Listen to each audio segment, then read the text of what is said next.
বছৰি কম বিদেশী বহিষ্কাৰ কৰা লিগেলি যিবিলাক বিদেশী বহিষ্কাৰ হয় তাৰ আটাইতকৈ কম বিদেশী বহিষ্কাৰ কৰা মুখ্যমন্ত্ৰীজনৰ নামে হ'ল হিমন্ত বিশ্ব শৰ্মা। সৰ্বানন্দ সোণোৱালৰ চৰকাৰৰ দিনত 52 জনকে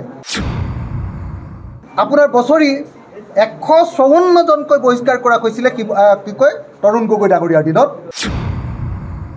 আকৌ বিদেশী খেদুৱাৰ কথাটো উলিয়াইছে, আকৌ NRCৰ কথাটো উলিয়াইছে, আকৌ হিন্দু মুছলমানৰ ৰাজনীতি কৰিছে আৰু আকৌ হিন্দু মুছলমানৰ ৰাজনীতি কৰি সংঘাত আৰু সংঘৰ্ষৰ ৰাজনীতিয়ে 2026 চনৰ ৰাজনৈতিক বতৰণি পাৰ হ'ব খুজিছে। মই হিমন্ত বিশ্ব শৰ্মাক সকীয়াই দিছোঁ। কালি মই নিশ্চয় আপোনালোকে শুনিছে যে আপোনাৰ মূৰটো ধুব লাগিব, ধুলাই কৰিব লাগিব। এতিয়া ইলেকশ্যন আহি যোৱাৰ লগে লগে আপুনি বিদেশী খেদাৰ নাটক আৰম্ভ কৰিলে। আপুনি বিগ জিৰ'। অসমৰ মুখ্যমন্ত্ৰীক মই সকীয়াই দিছোঁ যেনে অসমৰ মুখ্যমন্ত্ৰীয়ে অসমত আকৌ সাম্প্ৰদায়িক সংঘাত বঢ়াবৰ কাৰণে চেষ্টা নকৰে। হিন্দু প্ৰধান অঞ্চলত গৰু মাংস দলিয়াই দি এই সাম্প্ৰদায়িক আৰু বিজেপি আৰু RSS এই কামটো কৰাই থাকে সদায় সদায় অসমত। মই 3 জনৰ নামটো ফৰৱাৰ্ড কৰি দিছিলোঁ, ফৰৱাৰ্ডেড বুলি। তাৰ এজনকো দিয়া নাই। 167টাৰ ভিতৰত 167টাই এই হিমন্ত বিশ্ব শৰ্মাৰ মন্ত্ৰীসভাই দিছে। আৰু মই জানো যে প্ৰত্যেকজন ঠিকাদাৰৰ পৰা এতিয়া ঠিকাদাৰবিলাকে বিল পোৱা নাই। কিমান বিল পোৱা নাই? প্ৰায় 12,000 কোটি টকাৰ বিল পোৱা নাই। সেই ঠিকাদাৰবিলাকে এডভান্স কিন্তু কমিশ্যন দিছে 5ৰ পৰা 10%। 5% to 10%। 1 কোটি টকাৰ কাম কৰিছে যদি 5 লাখ টকাৰ পৰা 10 লাখ টকা ঘোষ দি আহিছে। তাক কাক দিছিলে? আগৰ গাৰ্জেন মিনিষ্টাৰবিলাকক আৰু এতিয়াৰ জয়ন্ত মল্লবৰুৱা। 167টা প্ৰকল্পৰ ভিতৰত 167টা প্ৰকল্পৰে কাম দিছে জয়ন্ত মল্লবৰুৱা আৰু গাৰ্জেন মিনিষ্টাৰ ৰণোজ পেগুৱাই। আৰু এতিয়া সেই গোটেইবিলাক PHCৰ গোটেই অসমৰ যিমানবিলাক এনেকুৱা পানী যোগান JJMৰ স্কিম আছে সেইবিলাক চব বগাহাতী হৈছে, পানী নাপায়। হিমন্ত বিশ্ব শৰ্মা চৰকাৰৰ দিনত কেন্দ্ৰীয় চৰকাৰৰ পৰা অহা এতিয়ালৈকে 16,000 কোটি টকা আছিলে। সেই 16,000 কোটি টকা পূৰা লুটি পেলালে। আৰু ইলেকশ্যনৰ আগত এই কেলেংকাৰীটো ভালকৈ উলিওৱা হ'ব আৰু জয়ন্ত মল্লবৰুৱা আৰু গাৰ্জেন মিনিষ্টাৰবিলাকক জবাবদিহি কৰা হ'ব, অসমৰ মুখ্যমন্ত্ৰীক জবাবদিহি কৰা হ'ব। মানে কালি অসমৰ মুখ্যমন্ত্ৰীয়ে এটা ফেচিষ্ট বক্তব্য দাঙি ধৰিছে। তেখেতে কৈছে যে আইন নহয়, অসমৰ মুখ্যমন্ত্ৰীয়ে নিজ হাতেৰে এতিয়াৰ পৰা কোন মানুহ বিদেশী কোন মানুহ স্বদেশী সেইটো তেওঁ নিৰ্ধাৰণ কৰিব। তেওঁ কৈছে যে আইনে নহয়, মুখ্যমন্ত্ৰীয়ে আৰু DC-বিলাকে নিৰ্ধাৰণ কৰে। আৰু এনেকৈ ইলিগেলি তেওঁ অসমৰ কিছুমান স্থানীয় মানুহকো এই নিৰ্বাচনৰ সময়ত যোৱা 4 বছৰত তেওঁ একো কৰিব নোৱাৰিলে। যোৱা 4 বছৰত তেওঁ অসমৰ পৰা বিদেশী খেদিবলৈ কোনো ব্যৱস্থা নল'লে। অসমৰ ইতিহাসৰ মোৰ হাতত তথ্য আছে। অসমৰ ইতিহাসৰ আটাইতকৈ কম বছৰি কম বিদেশী বহিষ্কাৰ কৰা লিগেলি যিবিলাক বিদেশী বহিষ্কাৰ হয় তাৰ আটাইতকৈ কম বিদেশী বহিষ্কাৰ কৰা মুখ্যমন্ত্ৰীজনৰ নামে হ'ল হিমন্ত বিশ্ব শৰ্মা। তেওঁৰ দিনত গড়ে 34 জন মানুহকে এবছৰত বহিষ্কাৰ কৰা হৈছে লিগেলি। ইয়াৰ বিপৰীতে আমি দেখিছোঁ যে তাতকৈ বহুত বেছি আজি কংগ্ৰেছ সৰ্বানন্দ সোণোৱালৰ চৰকাৰৰ দিনত 52 জনকে বছৰি 52 জনকে বহিষ্কাৰ কৰা হৈছিলে। আৰু আপোনাৰ বছৰি 154 জনকৈ বহিষ্কাৰ কৰা হৈছিলে তৰুণ গগৈ ডাঙৰীয়াৰ দিনত লিগেলি, ন্যায়সংগতভাৱে, আইনগতভাৱে। তাৰ বিপৰীতে আটাইতকৈ কম বিদেশী খেদিব পৰা অসমৰ মুখ্যমন্ত্ৰীয়ে নিৰ্বাচনৰ সময়ত হিন্দু মুছলমানৰ ৰাজনীতি কৰিবৰ কাৰণে আমি দেখিছোঁ যে আকৌ ভোটাৰৰ প্ৰশ্নটো উলিয়াইছে, আকৌ বিদেশী খেদুৱাৰ কথাটো উলিয়াইছে, আকৌ NRCৰ কথাটো উলিয়াইছে, আকৌ হিন্দু মুছলমানৰ ৰাজনীতি কৰিছে আৰু আকৌ হিন্দু মুছলমানৰ ৰাজনীতি কৰি সংঘাত আৰু সংঘৰ্ষৰ ৰাজনীতিয়ে 2026 চনৰ ৰাজনৈতিক বতৰণি পাৰ হ'ব খুজিছে।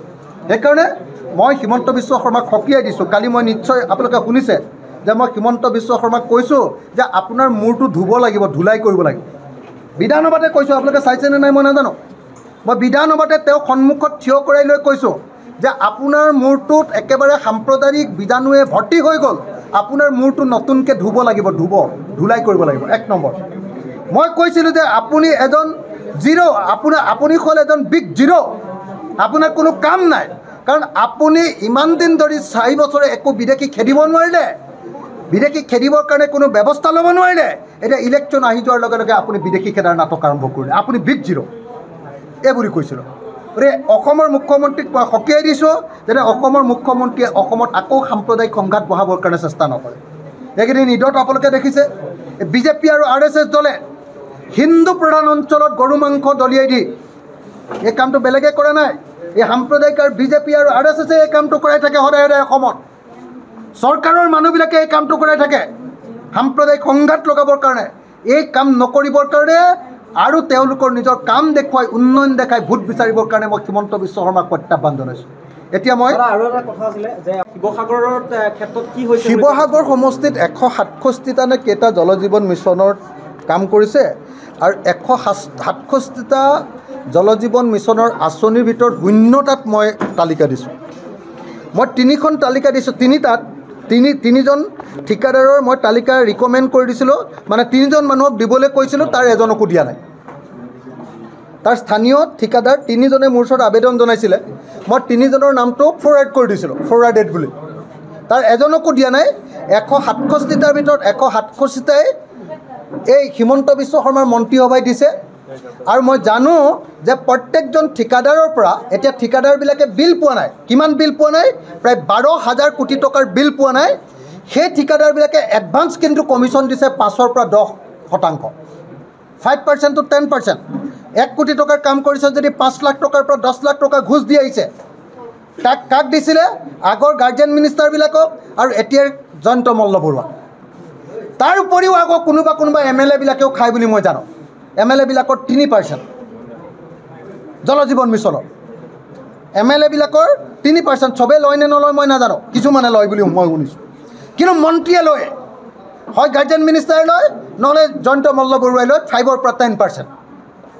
তো আৰু মই চ্যালেঞ্জ কৰিছোঁ যে মই দিয়া এজনো মানুহকে যদি কাম পাইছে জয়ন্ত মল্ল বৰুৱাই প্ৰমাণ কৰক মই 3জন মানুহে মোক আবেদন কৰিছিলে মই সেই আবেদনখনতে ফৰৱাৰ্ডেড বুলি লিখি দিছিলোঁ তাৰ এজনকো তেওঁলোকে কাম দিয়া নাই 167টা প্ৰকল্পৰ ভিতৰত 167টা প্ৰকল্পৰে কাম দিছে জয়ন্ত মল্ল বৰুৱা আৰু গাৰ্জেন মিনিষ্টাৰ ৰণোজ পেগুৱাই পইচা খাই 5%ৰ পৰা 10% খাই আৰু এতিয়া সেই গোটেইবিলাক PHCৰ গোটেই অসমৰ যিমানবিলাক এনেকুৱা পানী যোগান JJMৰ স্কিম আছে সেইবিলাক চব বগাহাতী হৈছে পানী নাপায় বগাহাতী আকৌ জলবিত্ৰবিলাকৰ সমস্যা আছে আকৌ পানী যোগান কেন্দ্ৰবিলাকৰ ইলেক্ট্ৰিচিটিৰ বিল দিয়াৰ সমস্যা আছে মুঠতে হিমন্ত বিশ্ব শৰ্মা চৰকাৰৰ দিনত কেন্দ্ৰীয় চৰকাৰৰ পৰা অহা এতিয়ালৈকে 16,000 কোটি টকা আহিলে সেই 16,000 কোটি টকা পুৰা লুটি পেলালে পানী পোৱা নাই আৰু 11,000 কোটি 12,000 কোটি টকা দিবলৈ আছে সেইখিনিও লুটিছে মোটামুটি 5ৰ পৰা 10% লুটিলে বাকীখিনিও আৰু তাৰো অংশ লুটিব গতিকে এইটো এটা অত্যন্ত গুৰুত্বপূৰ্ণ কেলেংকাৰী আৰু ইলেকশ্যনৰ আগত এই কেলেংকাৰীটো ভালকৈ উলিওৱা হ'ব আৰু জয়ন্ত মল্ল বৰুৱা আৰু গাৰ্জেন মিনিষ্টাৰবিলাকক জবাবদিহি কৰা হ'ব অসমৰ মুখ্যমন্ত্ৰীক জবাবদিহি কৰা হ'ব।